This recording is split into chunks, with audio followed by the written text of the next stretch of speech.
Hey guys! So I wanted to come on and do a video like how I said I was going to do.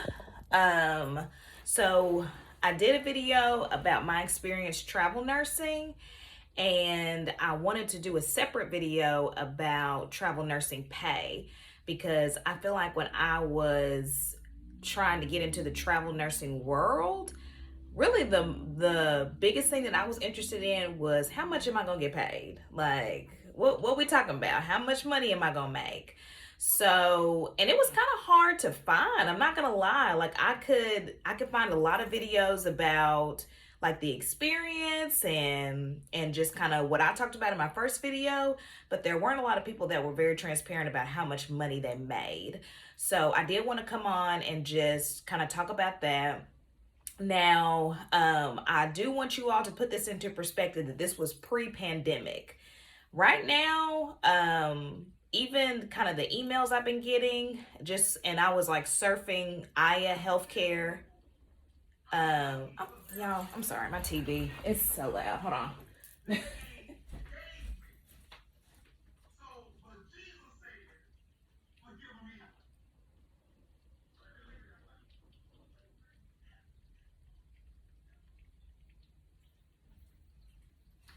It's hooked up to my Google Chrome, and I paused it on my Google Chrome and it didn't pause, and so I turned it down and I can still hear him yelling.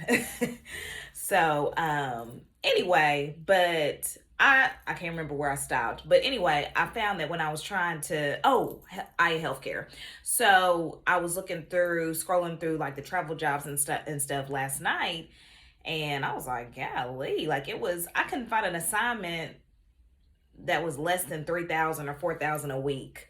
So just put that into perspective, because at some point we're not going to be in a pandemic.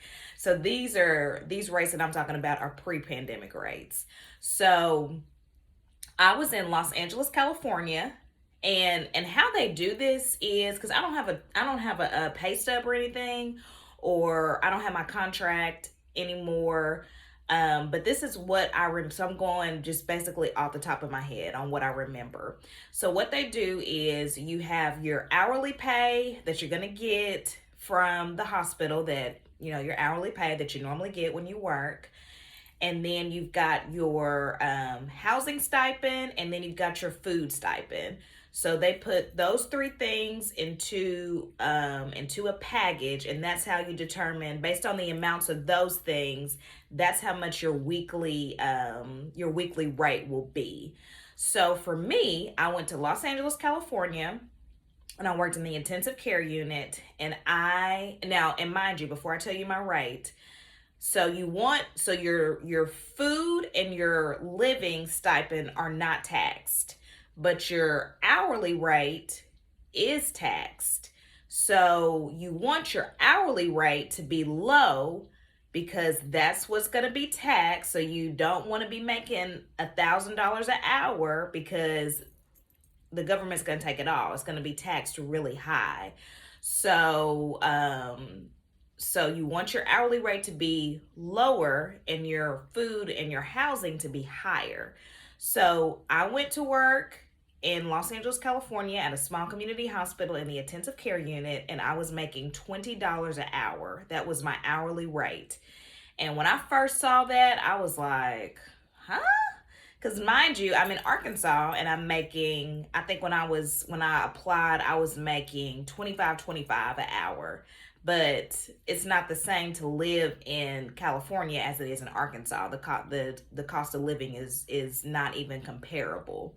So, but like I said, you have to get in your mind that that is what's going to be taxed. So they're gonna purposely make that lower so that you're not taxed so much money, and then they will increase your food and your housing stipend.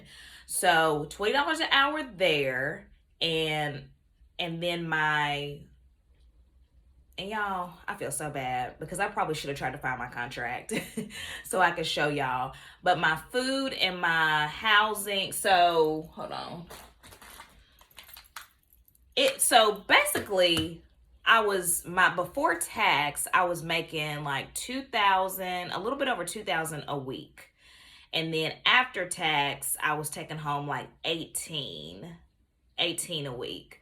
So you'll just kind of have to do the math on that. Well, let me help y'all. Hold on, because you're going to do 20 by 36. So that was $720. So 2,000 minus 720. So my housing and food was roughly about $1,280. And mind you, I was in California, so it's more expensive to live in California. So that's why my housing stipend was a little bit higher. And so that's going to vary wherever you go. Now, food, I don't really see food really varying that much. But and they do it and when you get your contract, they break everything down per day to get your weekly rate. So they were like, okay, you're gonna spend this amount of money in food and housing. Well, I know they broke the housing down by day, but I mean the food down by day, and the housing they might have done that by week. But so that's how they come up with your weekly rate, how much you're gonna make. So I made, like I said, I made about $2,000 before tax, and but I would take home about 1,800, which was amazing. So over the course of 13 weeks, now there was 1 week I didn't get paid because me and my mom went we went on vacation. So I didn't work a week, and so if you don't work, you don't make any money. And another thing, when you're doing your contract, make sure that if you're going to go on vacation, that you have those dates in your contract of that you absolutely cannot work, because it may be a mess trying to get off of work if those aren't in your contract. Because once again, you're there to help fill a need. You're there because they're shorthanded. So pretty much they're free to put you on the schedule whenever, and they may not be very flexible, especially now if those dates are not in your contract. So make sure if you need to take off that you put those days in your contract.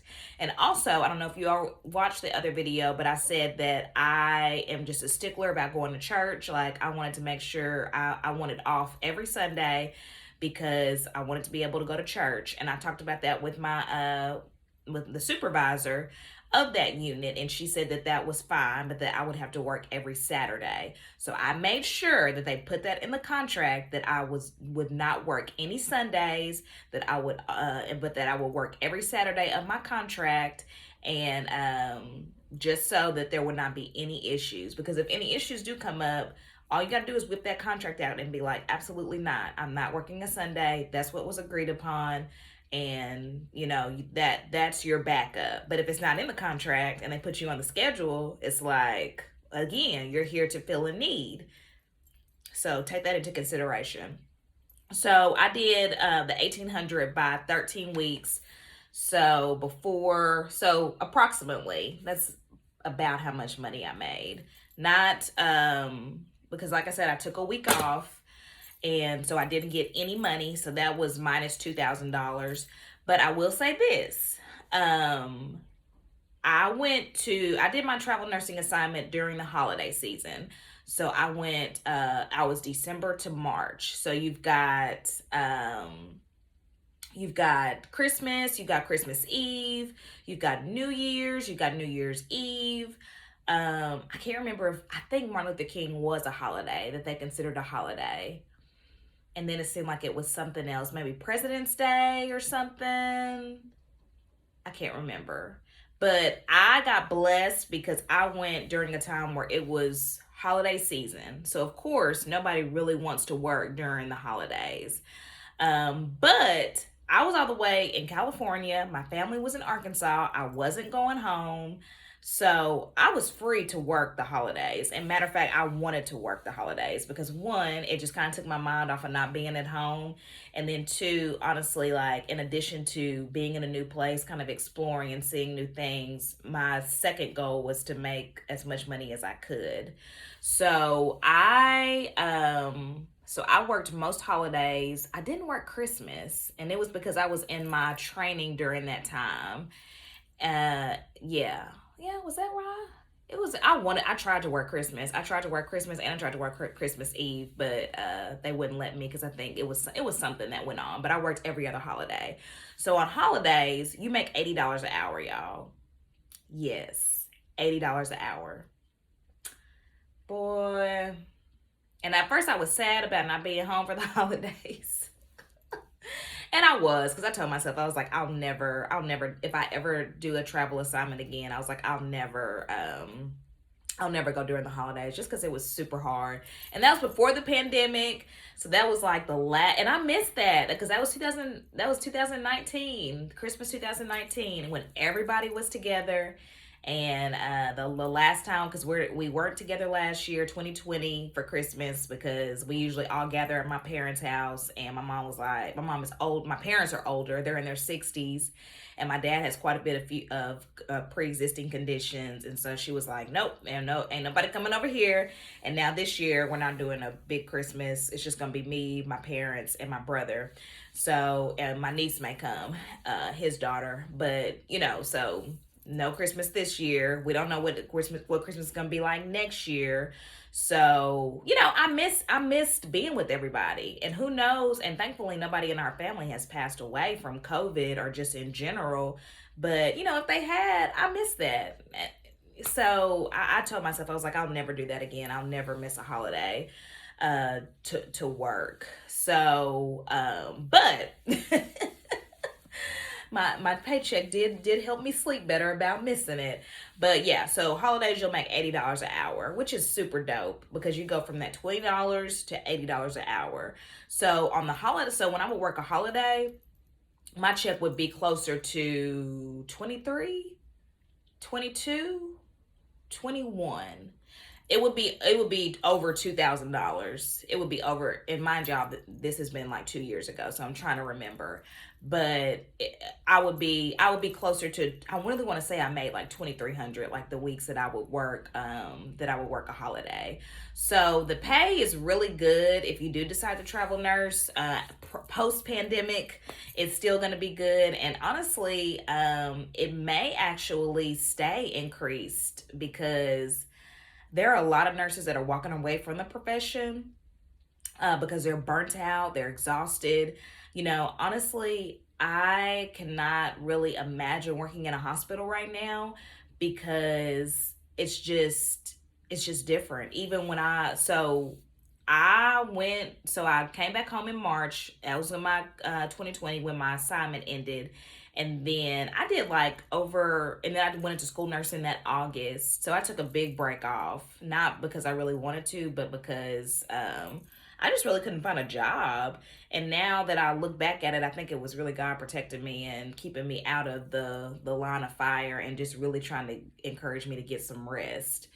But when I did go back, so when I did go back, and when I went into school nursing, I did go back to the hospital, and I did like some PRN work, and I went back to my home unit, and I did that probably for about 6 months, maybe like six months to a year. Maybe I did that. And towards the end, like before I quit, or really before they fired me, because I didn't, because you have to work like a shift so often, and a shift every 30 days, and I didn't sign up for a shift, and so they fired me. And so, but towards the end, like my last shift, my unit was just totally, it was just almost completely travelers. And then my last shift that I was there, I got pulled to the CVICU. So I worked in the coronary care unit, but then I got pulled to the cardiovascular ICU. And that unit was kind of known for their nurses, because they probably had the hardest patients in the hospital. Like they had the ECMOs, they had the cabbage, they just had the most complex patients probably in the whole hospital. So they were known for the nurses, and the top line nurses, and they were kind of like arrogant sometimes, a lot of them. But when I first started working there, 3 years ago, they were kind of arrogant, because they had the hardest complex patients. The doctors were the top doctors in the hospital. And so they kind of had they had a high turnover, but it was pretty steady as far as the people that were in that unit because they really wouldn't leave until the high turnover was because those were the ones that would go to CRNA school. And so, but the same people had kind of worked there for a little while. So when I went over there, it was literally, I only knew one person, y'all. And that was scary to me. I think I only no, it was one or two people. But that was a 20 unit bed. So you've got 10 to 11 nurses because some of them are one-on-one patients, so maybe even more nurses. And whereas I used to know pretty much all of them, it was only one or two that I knew. And the rest of the unit was all travelers. So it's just like, it's so different now. It's so different. And when I was in the CCU, there were people that had been there for over 10 years. And that's a long time, y'all. That's a long time. But even they were leaving. They were walking off. Because one, they wanted more money. Two, they were just sick of it. They were underpaid and understaffed. And so they were leaving and walking off. And I'm not gonna lie, y'all, I don't feel comfortable being in a hospital with all travelers. And call it what you may, but I just don't. I don't feel right. I just don't feel right about being there with all travelers, because you just don't, you know, when you work with people for a long period of time, you have the opportunity to watch them. You know how they are. You know who you can ask for help. You know who's lazy. You know who's hardworking. You know who's got your back. You know who, will flip on you in a minute. But with travelers, you don't know. You don't know who they are. You don't know who they are. So that was another reason why I was like, I can't stay here. And I can't keep working here PRN. And because I got pulled to the CVIC. Now, mind you, I've been doing school nursing for almost a year. I've been out the unit, and then I got pulled to the CVICU, and I had a cabbage day 3 or day 4 who still had a swan, who still had chest tubes, who still had all these lines. And I'm just like, Lord, I know what I'm doing, but I don't know what I'm doing at the same time. But you know what, Lord, by the grace of God, he survived. My other patient survived. My other patient wasn't as bad. He wasn't as bad. But or he might have been. Yes, now I can't remember, y'all. I don't think he was as bad. So that's when I knew. I was like, I've got to step away, because it's just not safe anymore for me to be in the hospital. So just a little short video I wanted to do about travel nurse pay. I wish I would have pulled up my pay stub, but you all get the idea. Pre-pandemic, I was making about $1,800 a week, and I was living with my aunt. So I was able to really save that money and really just, I mean, that's mainly what I did. I really just kind of stacked my money. I didn't really do anything extravagant. I think I ended up like getting some stuff done to my house and stuff. I used that money to get some stuff done. But overall, I saved, which is just my personality. I'm just a saver. So hopefully this helped. If you have any specific questions, you can just put them down in the chat, and I'll try to answer them. Like I said, my travel company was Aya Healthcare. And I had a pretty good recruiter, Allie. She was pretty good. But yeah, so if y'all have any questions, y'all can just let me know. But that was my travel nurse pay. So thank y'all for watching, and I'll see you all next time. Bye.